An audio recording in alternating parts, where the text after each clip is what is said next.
Hey guys, this is Daydreamer Nessa. This is just a quick tutorial on how to make a fabric mask made out of 100% pre-washed cotton. Please enjoy. Before we begin, I do want to say, prior to making my own fabric mask, I did quite a bit of research. Right now online, there's tons of information, a lot of groups that you can follow and be a part of this movement. If you would like to participate, please educate yourself prior to making these, whether it be for yourself, friends, and family, and know that this is a last resort. It doesn't protect you from viruses, but it does help with the depletion of supplies that are very in demand for medical professionals and personnel. Here are the materials. You'll need 100% pre-washed cotton, so that way when you cut the fabric out, it will not shrink. Scissors, a marker, thread, pins, and whatever elastic you may have on hand. For this tutorial, I'm utilizing Craft Passion's fabric face mask pattern. If you notice on the pink outside self layer, I'm adding an additional inch to the side seam. But if you notice on the lining layer, I do not need to add that additional inch. Once you have finished sewing the curved seam on the front and lining side, you'll want to open up so you can stitch to one side the seam allowance.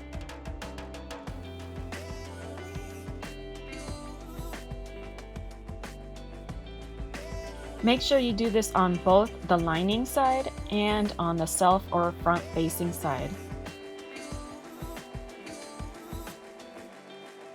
Now, for both the outside edges on the lining and front facing layers, turn over each side 1/4 of an inch and stitch down in place.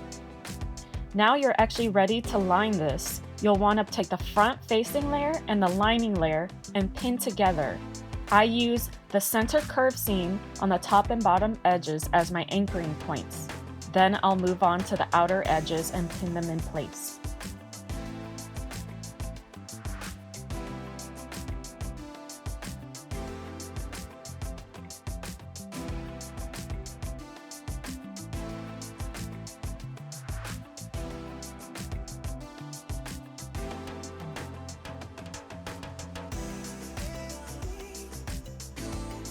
With both sides pinned together, go to the sewing machine and do your 1/4 inch seam allowance stitch on both the top and bottom edges.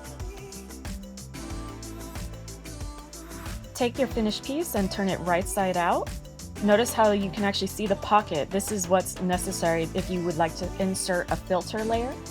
Now that you're ready, you can actually go to the ironing board and start pressing the top and bottom edges.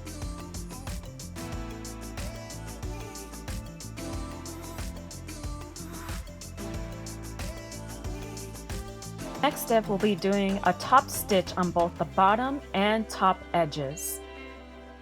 Make sure you stitch as close as possible to the edge of your fabric. Next step is entirely optional because right now a lot of people are developing methods for these face masks to have a little bit extra seal on the nose, on the bridge of the nose.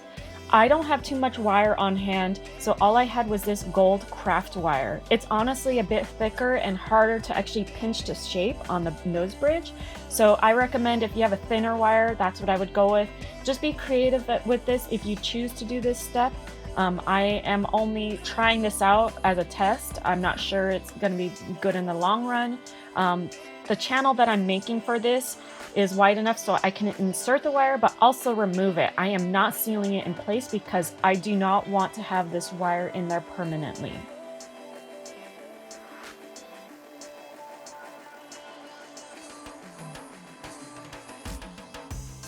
Now I'm feeding that metal loop through so you can actually have some sort of stability and a bendable nose piece. But again, this is only a test for me. As people keep developing, just keep up to date with other people's methods.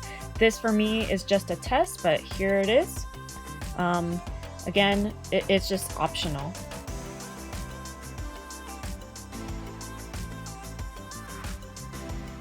You're almost done. What's next is turning those outside edges inwards, creating the channel for your elastic. And then you're going to actually feed the elastic through, and that's it. You want to be careful not to pin down or stitch the pocket layer, the white layer that you see here. You want to make sure that's open, so if you want to insert a filter, you are able to. Lastly, I'm cutting my elastic, which calls for 8-inch pieces. Just follow your instructions accordingly, so that way you're cutting the correct measurement for your elastic. Lastly, here are 2 methods for feeding your elastic through. You can use a safety pin. For me, I have a loop turner, which is a lot easier, so I'll feed it through, and then I can pull it to the other side very easily without having to fight the seam allowance. Lastly, you'll tie the edges together, do a double knot, tie it very tight, and then you're going to feed it through to the opposite edge through the channel, and then you're clean and pretty. Yay! Lastly, a more recent tip that I saw online is to do your fabric mask in 2 colors. This way you can recognize which has been to the outside world, or potentially patients if this is going to a medical personnel and they've exhausted their resources of surgical masks or ones that are preventative of the virus, and this is all they have. If you have 2-tone colors, then you know which side may have faced a patient and what side has been put on your face. So say if you were to take it off, you easily know visually which side to actually put back on. If you saw the pink side, you're like, oh, nope, that's not going to go on my face. So, so before making masks, I highly suggest research, get to know what's going on, be educated. Stay safe, guys, and I hope you enjoyed this video. Thank you for taking time to watch it. Take care, and bye-bye.